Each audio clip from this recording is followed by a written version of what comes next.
નવસારીમાં પૂર વખતે સફાઈની કામગીરી કરનાર આઉટસોર્સિંગ કર્મચારીઓ પગાર ન મળવાના કારણે પાલિકા કચેરી રજૂઆત કરવા પહોંચ્યા હતા। 35થી વધુ કર્મચારીઓને 2 થી 3 મહિનાનો પગાર ન મળ્યો હોવાનો આક્ષેપ કરાયો છે।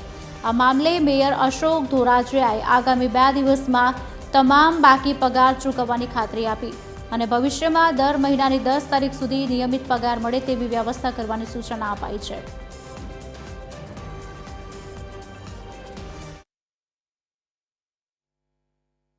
आज रोज 25 तारीख થઈ ગઈ છે અને લાસ્ટ મંથનો પગાર અત્યાર સુધી મને મળ્યો નથી અને પ્લસ લાસ્ટ એક વર્ષથી મેં અહીંયા જોબ કરું છું બટ એ લોકો ખાલી 1 થી 2 મહિનામાં મને એ લોકોએ ટાઈમ ટુ ટાઈમ પગાર આપ્યો છે ને એ પછી આજે 8 મહિના થઈ ગયા અત્યાર સુધી એ લોકો મને ટાઈમ પર પગાર આપતા નથી। તાત્કાલિક મેયરશ્રીને મળ્યા હતા। મેયરશ્રીને રજૂઆત કરી હતી કે છેલ્લા 3 મહિનાથી પગાર નથી મળતો અને આ ઘટના જે છે તે પહેલી વાર નથી બની, આગળ પણ 3-4 વાર આ ઘટનાનું પુનરાવર્તન થઈ ગયું છે।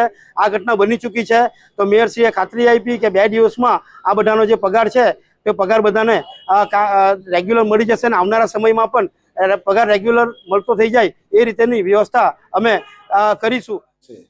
કે જે એજન્સીવાળા હોય એ પોતે ટાઈમે બિલ ન મૂકે અને પછી કોર્પોરેશનની ભૂલ કાઢે બરાબર નથી। જરૂર પડે તો કમિશનર સાથે વાત કરીને આ શ્રમિક લોકોને એ એજન્સીના લોકો હોય કે કોર્પોરેશનમાંથી સીધી નોકરી પર બેસેલા હોય બધાને જ 10 તારીખ સુધીમાં પગાર મળી જાય એવું કારોબારી ચેરમેનશ્રીએ મારી હાજરીમાં બધાને અહીંયા દરપત આપી છે ને એનો અમલ એ કારોબારી ચેરમેન કરાવશે।